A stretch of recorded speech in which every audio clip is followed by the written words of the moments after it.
बिस्मिल्लाहिर्रहमानिर्रहीम अस्सलामु अलैकुम रहमतुल्लाह। शहबाज शरीफ ने जो मुल्क का बेड़ा गर्क किया उसके बाद तो शहबाज शरीफ की जितने इत्तेहादी हैं, जितनी पार्टीज़ हैं, जितनी इस टाइम इत्तेहादी, वो सारी की सारी अब शहबाज शरीफ को ख़त्म करने के लिए, शहबाज शरीफ से अलहदा होने के लिए हुकूमत से वो अब तैयार होगी और उन्होंने फ़ैसला कर लिया। देखिए, ये पिछले 1-2 दिन के अंदर बड़ी अहम तरीन मुलाकातें हुई हैं।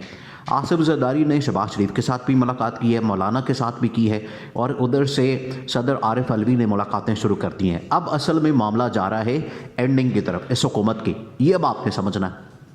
इस टाइम जो आपको सोशल मीडिया के ऊपर या मेन स्ट्रीम मीडिया के ऊपर ये जो इमरान खान की गिरफ्तारी, डॉलर, इस तरह की चीज़ें नज़र आ रही हैं, लेकिन बैकग्राउंड के अंदर अब आपने समझना है कि कहानी क्या चल रही है, मामला क्या चल रहा है। देखिए, अब मामला जा रहा है एंडिंग की तरफ, मामला जा रहा है इस हुकूमत के ख़ात्मे की तरफ।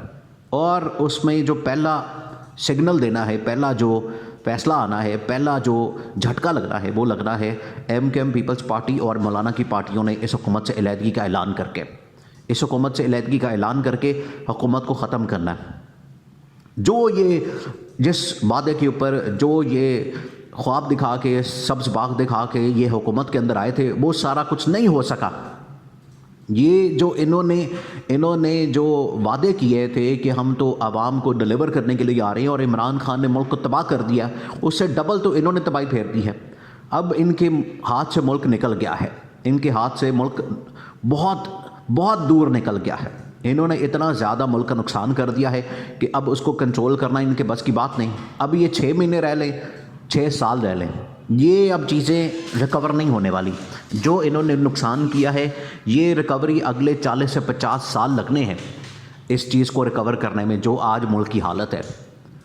आसिफ जरदारी ने बिलावल के साथ भी मुलाकात कर ली है, पीपल्स पार्टी के साथ, अहम तरीन लोगों के साथ, जिसके अंदर देखें पीपल्स पार्टी के अंदर से बहुत सारी इस टाइम आवाज़ें आ रही हैं। जैसे इन्होंने एक आवाज़ को दबा दिया, मुस्तफ़ा नवाज़ खोकर उसको बाहर निकाल दिया। चौधरी एतजाज़ अहसन, वो इस टाइम मुल्क की हालत के ऊपर इमरान खान के हक़ में बात करते हैं। इसी तरह से मुस्तफ़ा नवाज़ खोकर था, इसी तरह से फ़ारूक एच नाइक और इस तरह के बहुत से लोग हैं जो कि इमरान खान के हक़ में और मुल्क के हक़ में बात करते हैं। वो पार्टी के, अब देखें, हर पार्टी के अंदर कोई ना कोई ऐसा बंदा ज़रूर होता है जो मुल्क की हालत के बारे में सोचता है, उसको फ़िक्र होती है और अपनी सही राय देता है।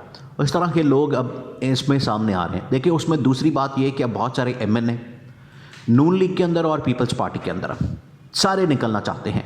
अब इस टाइम सबसे ज़्यादा जो फिक्र है नवाज़ शरीफ को इसी बात की है कि पंजाब के अंदर अब मैंने अगर टिकटें देनी हैं तो किसको दी जाए, क्योंकि अब टिकटें लेने वाला कोई नहीं है। अब नवाज़ शरीफ के टिकट नहीं बिक रही। जो ये कहते थे कि नवाज़ शरीफ का टिकट बिकता है, मरियम नवाज़ इसके ऊपर बड़ा मगरूरी अंदाज में कहती थी कि जो नवाज़ शरीफ का टिकट है या नून लीग का टिकट है वो बिकता है, वो अब नहीं बिक रहा, अब किसी खाते में नहीं आ रहा, अब उसको कोई नहीं ख़रीदना चाहता, कोई नहीं लेना चाहता। इस टाइम जो मार्केट के अंदर सबसे ज़्यादा टिकट जिसका बिक रहा है वो है इमरान खान और PTI के टिकट के ऊपर सारे इलेक्शन लड़ना चाहते हैं। उनको पता है कि PTI के ऊपर जैसे ही हम इलेक्शन लड़ेंगे तो हमें 1-1.25 लाख वोट आराम से मिल जाना है, तो हमें किसी पार्टी में जाने की ज़रूरत नहीं। ये बड़ा क्लियर हो गया है। आसिफ जरदारी को भी इस चीज़ की समझ आ गई है और आसिफ जरदारी ने पूरी गेम की है। देखें, ये जो इत्तेहाद से अलहदगी का पहला जो स्टेप है, ये आसिफ जरदारी ने कैसे लिया है। आसिफ जरदारी ने अपना राइट हैंड यहाँ पर बिठाया पंजाब के अंदर उसने बिठाया मोहसिन नकवी को। मोहसिन नकवी के ज़रिए सारी गेम चलानी है आसिफ जरदारी ने। ये अभी नून लीग को समझ नहीं आ रही।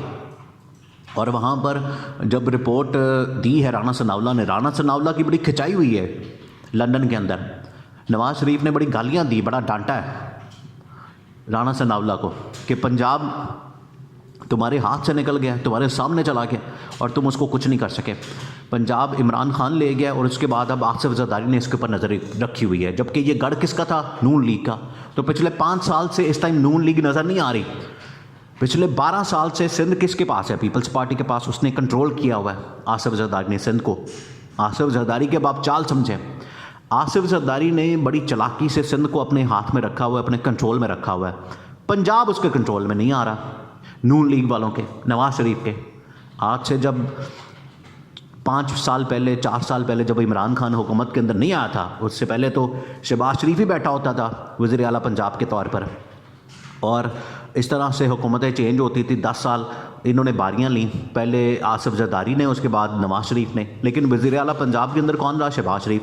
तो इसका मतलब उन्होंने कंट्रोल किया हुआ था। लेकिन इमरान खान ने आके इनकी बाड़ी तोड़ी, इमरान खान ने आके इनका खात्मा किया और ये जो बारियां लेके बैठे हुए थे वो ख़त्म किया इनका सारा मामला और इनकी पार्टनरशिप तोड़ी।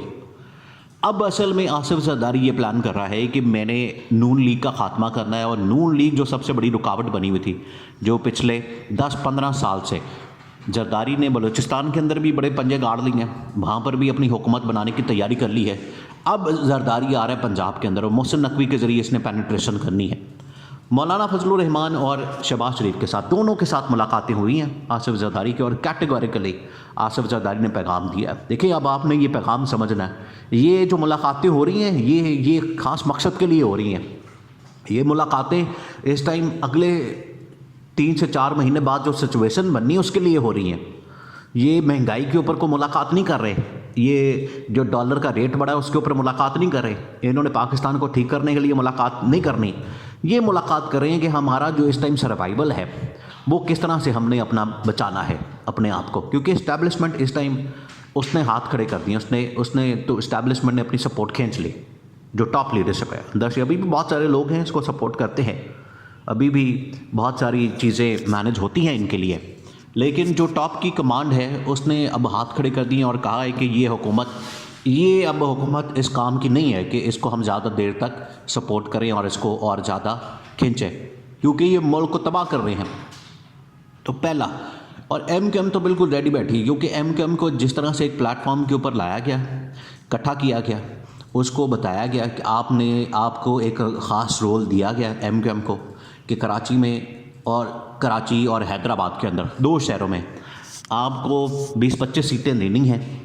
MQM के पास नॉर्मली सीटें निकलती हैं 8 या 10, मैक्सिमम 10-12, लेकिन इस मरतबा उनको कहा गया है कि आपको 15-20 सीटें मिलेंगी, आपने इकट्ठे होकर लड़ना है, और पीपल्स पार्टी के ख़िलाफ़ भी और PTI के ख़िलाफ़ भी। तो इस तरह से इनकी 25 सीटें बन जानी है, इसी की लड़ाई वो लड़े हैं। आसिफ जरदारी इसी वजह से नाराज़ है, इनका आपस में लड़ाइयाँ बहुत ज़्यादा हो गई हैं। MQM से वो लड़े हैं, मौलाना से भी लड़े हैं, और इस टाइम KP के अंदर भी नज़र है मौलाना की, आसिफ जरदारी को एंटर नहीं होने दिया जा रहा। तो आपस की इनकी जो लड़ाइयाँ हैं वो बहुत बढ़ती जा रही है। इस वजह से ये अब इत्तेहाद, और राना सनाउल्लाह ने तो बड़ा खुल के बता दिया कि ये हमारा इत्तेहाद बस यहीं तक था, अब हम अगले इलेक्शन के अंदर इत्तेहाद नहीं करके लड़ेंगे, अलहदा लड़ना है। तो ये क्लियर इंडिकेशन है कि ये इत्तेहाद अब ख़ात्मे की तरफ जा रहा है। तो इत्तेहाद ख़त्म होना तो हुकूमत ख़त्म। ये अब चंद दिनों की मेहमान है ये वाली हुकूमत, क्योंकि इत्तेहाद नहीं रहना तो हुकूमत नहीं रहनी।